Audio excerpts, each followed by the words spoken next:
पहला सवाल आपसे ये है कि अगर जनता की बात से जोड़ते हुए अपनी बात को करूं,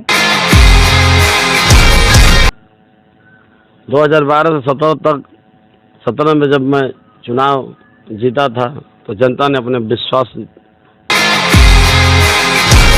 का प्रयास किया, जिसमें कहीं भी बढ़लगंज जो है एक तरक्की में है। मैं अगर बात करूं कि जब आदमी चुनाव लड़ रहा होता है, क्योंकि व्यक्तिगत मैं जर्रों में रह गुजर के चमक छोड़ जाएंगे, पहचान अपनी दूर तलक छोड़ जाएंगे, खामोशियों की मौत गंवारा नहीं मुझे, शीशा हूं टूट कर भी खनक छोड़ जाएंगे। नमस्कार, आप देख रहे हैं केपीपीएन न्यूज और आपका मैं स्वागत करता हूं अपने सबसे बेहतरीन शो उम्मीदवार की चाय चुनाव निकाय। आज हम बढ़लगंज परिक्षेत्र के नगर पंचायत में आए हुए हैं। आज हमारे सबसे बेहतरीन और खास एक ऐसी शख्सियत मेहमान के रूप में आई हुई है जो नगर पंचायत बढ़लगंज के पूर्व के चेयरमैन रहे हैं, सूरज जायसवाल जी, जो आज 2023 के नगर पंचायत के चुनाव में अपनी पत्नी संध्या जायसवाल जी को महिला प्रत्याशी के रूप में मैदान में उतारे हुए हैं। सर, हम स्वागत करते हैं आपका। मैम, आपका भी बहुत बहुत स्वागत है हमारे शो में। सूरज जी, अगर एक बात की जाए क्योंकि चुनाव की, इसके पहले आपको एक चुनावी अनुभव भी है नगर पंचायत क्षेत्र का, इस बार भी आप क्षेत्र में अपनी उम्मीदवारी को लेकर के आए हुए हैं। मेरा सबसे पहला सवाल आपसे ये है कि अगर जनता की बात से जोड़ते हुए अपनी बात को करूं तो सूरज जायसवाल को क्यों जनता वोट करेगी? सूरज जायसवाल को जनता इसलिए वोट करेगी कि जनता के विश्वास पर सूरज जायसवाल जो है अब तक खरे उतरे हैं और उनके लिए हर संभव प्रयास 24 घंटा खड़े रहते हैं। 2012 से 17 में जब मैं चुनाव जीता था तो जनता ने अपने विश्वास दिखाते हुए 70% वोट दिया था, जिसमें किसी की जमानत भी शायद नहीं बची थी। उसके अनुसार मैंने जनता के हर पथ पर जो है एक कसौटी पे खरा उतरने का प्रयास किया, जिसमें कहीं भी ऐसी जगह नहीं बची होगी जहां विकास कार्य नहीं हुए हों। यहाँ तक कि उस समय 16 घंटा लाइट मिलता था, जैसे में मैंने 4 घंटा लाइट केवल जनरेटर से लोगों को दे करके व्यापार को बढ़ावा दिया और आज बढ़लगंज जो है एक तरक्की में जो है अपना व्यापार में उन्नति प्राप्त नगर है। यह व्यापार के दृष्टिकोण से और परिवर्तन के दृष्टिकोण से जो है यह बहुत प्रमुख है। 4 जिलों के बीचों बीच यह नगर पंचायत पड़ता है। देवरिया, मऊ, आजमगढ़ और गोरखपुर। नेशनल हाईवे जो है आपका वाराणसी है। यही जैसे प्रायः ये देखा गया है, मैं अगर बात करूं कि जब आदमी चुनाव लड़ रहा होता है, क्योंकि व्यक्तिगत मैं किसी की बात नहीं करता, लेकिन प्रायः देखा जाता है कि जब आदमी चुनाव लड़ रहा होता है, प्रत्याशी के रूप में रहता है, तो वो बहुत मतलब साधारणतया पब्लिक के बीच में जाना आना, उठने बैठना, सारी चीजें देखी जाती हैं। लेकिन जैसे ही वो किसी पद पर आसीन होता है, जैसे ही चुनाव जीत जाता है, फिर वो 4 व्हीलर से नीचे उतरने का कार्य नहीं करता है। क्या आपके साथ भी ऐसा कुछ है? नहीं, ऐसा कुछ है नहीं, मेरे साथ न हुआ है। लेकिन जनता है, जनता के साथ विपक्ष भी होता है। जनता तो कुछ बोलेगी नहीं, लेकिन विपक्ष तो कुछ ना कुछ बोलेगा ही। हाँ, विपक्ष का कार्य ही होता है कि भाई वो किसी न किसी पर, अपने विपक्ष के ऊपर वो उंगली उठाने का ही कार्य कर देगा। कितना भी बेहतरीन वो कार्य करे तो विपक्ष उंगली उठाने का कार्य करेगा। मेरा एक सवाल आपसे ऐसा है कि अगर वर्तमान, जैसे जो वर्तमान में चेयरमैन प्रतिनिधि हैं, चाहे जो चेयरमैन रहे हैं, जो विकास कार्य नगर पंचायत में हुए हैं, क्योंकि चुनाव को लेकर के आप आए हैं और चूंकि विपक्ष की बात आपने कर दिया, तो क्या लगता है कि अगर आपसे ये कहा जाए कि सूरज जी, वर्तमान के विकास कार्य को आप कितना % देना चाहते हैं? मैं वर्तमान के विकास कार्य को 0 से ज़्यादा कुछ नहीं दे पाऊंगा। क्यों, ऐसा क्यों? इसलिए कि 2012 से 17 के जो कार्य पड़े हुए थे उस कार्य को भी यह लोग अब तक जो है अमल जामा नहीं पहना पाए। जैसे कि तैसे, जैसे घाट है आपका लेटा घाट से तुलादास वन तक का घाट था, 4,77,78,000 रुपया उसमें पड़ा हुआ था। कम्युनिटी हॉल था लक्ष्मी नारायण। बहुत सारे कार्य ऐसे हैं जो बहुत पहले से रुके पड़े, चलते चले आ रहे हैं, रुकते चले आ रहे हैं। ऐसा था कि जैसे हमारे कार्यकाल में 2015 में वो प्रस्ताव पारित हुआ था, मतलब वो बजट पास हुआ था 1 करोड़ रुपया जी। लेकिन उस समय एक जनप्रतिनिधि हैं आपके बढ़लगंज में, उन्होंने एक एप्लीकेशन दिया था डीएम गोरखपुर को। जी जी। उस समय ओपी सिंह डीएम थे, उन्होंने एप्लीकेशन दिया कि यह रुपया जो है हमारे लिए आया हुआ है, लेकिन इसका दुरुपयोग करते हुए, अपने पावर का इस्तेमाल करते हुए चेयरमैन साहब जो है लेटा घाट पे निर्माण करा रहे हैं। जबकि उस जो जियो में स्पष्ट लिखा हुआ था कि लेटा घाट से तुलादास वन तक का, मतलब बीच में कई स्थान लिखा हुआ था, जैसे आपका कुटिया मोहल्ला लिखा हुआ था, आपका जाई पर लिखा हुआ था, आपका पहवानी में स्कूटी लिखा हुआ था, पक्के घाट लिखा हुआ था, तमाम घाटों का उसमें वर्णन था। फिर जाके तुलादास वन में जो है सौदागरी का निर्माण था।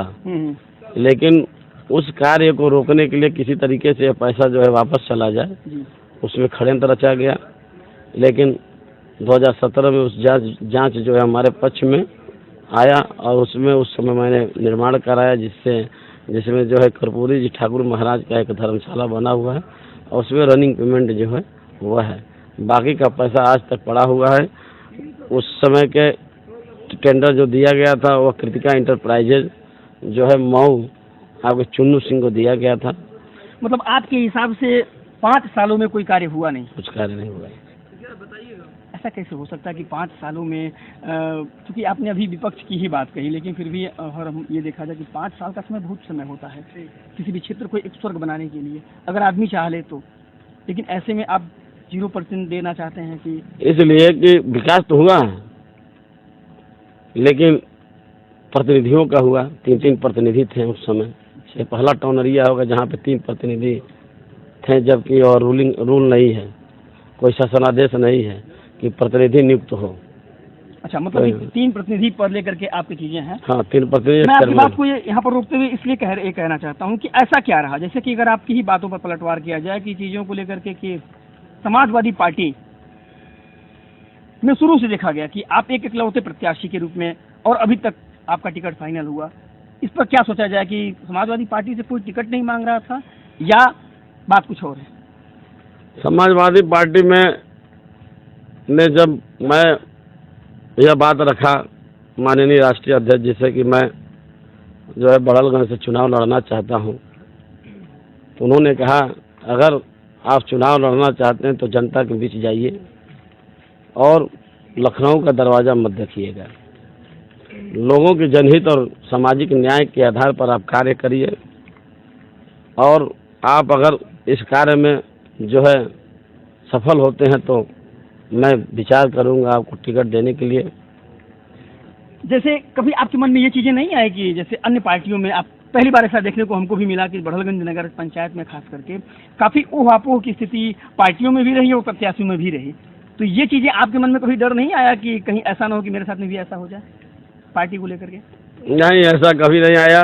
मैं अपने पार्टी के प्रति जो है वफादार हूँ और मेरी पार्टी, मैं जानता हूँ कि मेरे साथ कभी अन्याय नहीं करेगी, इसलिए कि मैं 10 महीने से जो है अनवरत जो है 12 घंटा जो है ड्यूटी देता था लोगों के बीच में, वो भी झंडा लेकर के।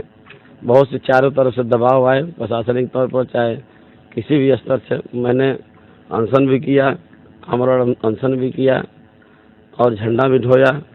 तो पार्टी सर्वे थी आपको? हाँ, पूरा मुझे पूरा कॉन्फिडेंस था कि मैं जो है टिकट जो है हम ही को मिलेगा। अगर मैं आपसे ये कहूँ कि कोई ऐसा 6 कार्य मुझे बता दीजिए जो आपके चुनावी संकल्प पत्र में होंगे, जिन्हें आप प्रमुखता से नगर पंचायत बढ़लगंज में कराने और विकास को लेकर के चीजें होंगे देखेंगे।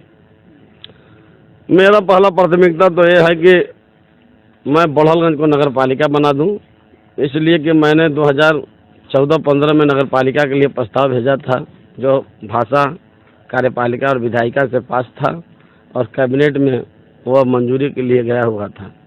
यहाँ तक कि तत्कालीन मुख्यमंत्री गोरखपुर आए हुए थे। 2015 में उन्होंने घोषणा भी किया था कि मैं बड़हलगंज को नगर पालिका घोषित करता हूँ। लेकिन चूंकि सरकार चली गई और नई सरकार का गठन हुआ और उसमें जो है फंसा हुआ था। वर्तमान जो चेयरमैन नई कार्यकारिणी का गठन हुआ जब, तो उन्होंने इस संबंध में कोई प्रस्ताव नहीं भेजा और नहीं तो नई नगर पंचायत विस्तार का एक जो है प्रस्ताव भेज दिया। जहां नगर पालिका होना चाहिए था उस जगह को यह नगर पंचायत घोषित करा दिए। इससे बड़ा उपलब्धि बड़हलगंज के लिए क्या हो सकता है। यह तो दुर्भाग्य है कि ऐसे चेयरमैन को हमारी बड़हलगंज की जनता ने एक मौका दिया सम्मान बनाने का, अभिमान बनाने का, लेकिन इन लोगों ने नगर के प्रति जो है भेदभाव किया, नगर के प्रति धोखा किया और नगर की जनता के नज़रों में इन लोगों ने अपने आप के छवि को जो है बिगाड़ने का कार्य किया। केवल थाने की दलाली चली। हमको कोई 6 कार्य ऐसा बताइए जो एक लाइन में कि 6 कार्य ऐसे हैं जो मेरी संकल्प पत्र में प्रमुखता से होंगे कि अगर मैं आता हूं तो ये सबसे पहले 6 कार्यों को प्रमुखता से कराए जाएंगे। ऐसे कोई 6 कार्य मैं बता रहा हूं कि पहले तो मेरे लिए जलेश्वर राज मंदिर का पोखरा है। दूसरा प्राथमिकता पर जो है लेटा घाट का जो है सुंदरीकरण, यहाँ से लेकर मुक्ति पथ तक का और लेटा घाट से तुलादास वन तक का, यह प्रमुख है। और जो भी धार्मिक स्थल है उसकी सुंदरीकरण कराया जाए। बच्चियों को और बच्चों को अच्छी सुविधा से पढ़ाई दिया जाए। जो स्कूलें हैं, प्राइमरी स्कूलें, हाँ मिडिल स्कूलें हैं, उसको हाईटेक किया जाए। उसको ऐसा बनाया जाए कि बढ़िया से बढ़िया सुविधा उन लोगों को मिले, वो आकर्षित हों और पढ़ाई करें। और जहाँ तक विस्तारित क्षेत्र की बातें तो उसमें सड़क, नाली, नाला, आवास, शौचालय, पेंशन, राशन कार्ड इत्यादि पोखरी के सुंदरीकरण हुआ। मतलब बहुत सी योजनाएं हैं जो अभी धरातल पर हमको नहीं लग रहा है कि आया है। आप यहीं पे देख लीजिए, यह पोल सुंदरीकरण मेरे कार्यकाल में लगा हुआ है और आज तक इसमें जो है बल्ब नहीं लग पाया। 5 साल बीत गया, यह बल्ब नहीं लगवा पाए। हमारे हटने के बाद किसी को चलिए बल्ब लगवा दें। यह एक धार्मिक स्थल है, हजारों लोग आते जाते हैं। जो आता होगा जाता होगा तो भी हंसता होगा, अरे पोल तो है लेकिन इसमें लाइट नहीं है। क्या स्थिति बड़हलगंज की है, जैसे कहने के लिए तो सब कुछ है। केंद्र और प्रदेश में भारतीय जनता पार्टी की सरकार है। ऐसे में अगर आप आ जाते हैं अपने पद पे, विकास कार्य को कराने के लिए एक बड़े धन की जरूरत पड़ेगी, जैसा कि आपके संकल्प पत्र में देखा गया। कैसे चीजों को मैनेज करेंगे? मैं आपको बता दूं 2012 से 17 तक मैं एक निर्दलीय प्रत्याशी था और जनता ने बहुत प्यार स्नेह दिया। उस समय भी मैं विपक्ष में ही बैठा था, लेकिन सरकार ने तो मैं जितना प्रस्ताव दिया, जितना प्रस्ताव पैसा मैंने मांगा, सरकार ने झोली खोल करके दिया। मुझे विश्वास है सरकार है और सरकार सबकी होती है। सरकार कहीं भी ये नहीं चाहेगी कि विकास कार्य न हो। अगर वो जनता के प्रति जवाबदेह है तब।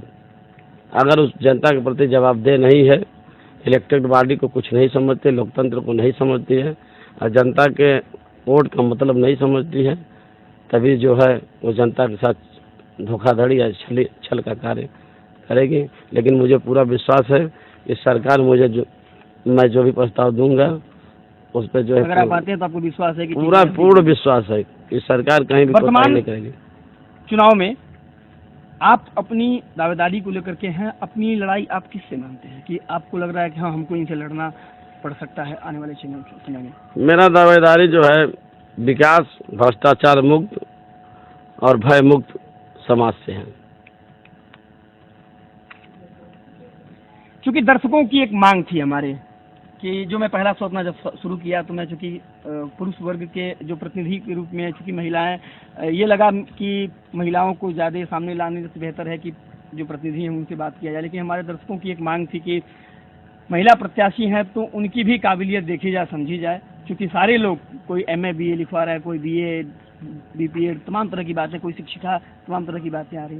तो मेरे मन में आया और दर्शकों की भी मांग थी कि महिला प्रत्याशी हैं तो उनसे भी यह बात की जाए, उनसे भी एक बार चर्चा किया जाए कि क्या उनके मन में है, क्या चीज़ें सोच है। मैम, हम आपसे जानना चाहेंगे कि चुनाव में आप बतौर प्रत्याशी हैं, यह आपका पहला चुनाव है या इसके पहले भी आपको कोई चुनाव का अनुभव है? नहीं, अभी तो ये मेरा पहला चुनाव है। परिवार का चुनावी अनुभव पहले से है, लेकिन क्यों? हाँ, पारिवारिक अनुभव तो है। हाँ, ये आपका पहला ये मेरा पहला चुनाव है। कैसा लग रहा है एक चुनाव में कि चूंकि राजनीति बहुत दूर से देखने में लगता है कि बहुत अच्छी होगी, लेकिन जब आदमी वहाँ उतरता है तो चीज़ें समझ में आती हैं कि थोड़ी सी देखने और उसको महसूस करने में अंतर महसूस होता है। राजनीति मेरे लिए कोई नई तो है नहीं, क्योंकि मेरे परिवार में है राजनीति, तो इसलिए मेरा अनुभव सही है।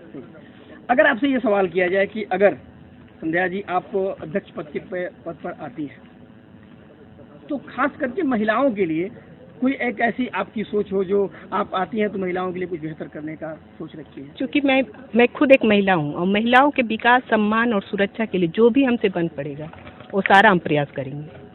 एक सिर्फ कहने की बातें चीजें ना हो, क्योंकि आप लाइव कैमरे के सामने चीजें हो रही हैं। आप अगर चीजें ऐसी होती हैं तो जिस भी प्रत्याशी की चीजें ऐसी आएंगी मैं सीधे उनसे पूछने का काम करूंगा, क्योंकि अपने शो के माध्यम से कोई उंगली उठाने का कार्य न करे। इसलिए यही चीजें थी कि क्या ऐसा धरातल पर देखने को मिलेंगी? जरूर मिलेंगी। ये पूरी हम अपने पूरे विश्वास के साथ करते हैं और आपको भी विश्वास दिलाते हैं कि ये सारे कार्य होंगे। धन्यवाद। आप लोग अपने बहुत ही व्यस्ततम समय के साथ में हमको अपना समय दिए, इसके लिए हम आपका बहुत बहुत आभार व्यक्त करते हैं। और चीज़ें राजनीति की कितनी भागीदारी और कितनी हिस्सेदारी, कितनी ईमानदारी देखने को मिलती है, ये चीज़ें चुनाव के बाद बहुत स्पष्टता भी नज़र आती है। चुनाव में तो चुनावी दावे बहुत किए जाते हैं, लेकिन उस धरातल पर व्यक्तित्व के साथ में कितना उतारता है ये तो देखने का समय आएगा। मैं अपने सहयोगी अमन उपाध्याय के साथ विपिन त्रिपाठी, KBPN न्यूज़, गोरखपुर। धन्यवाद।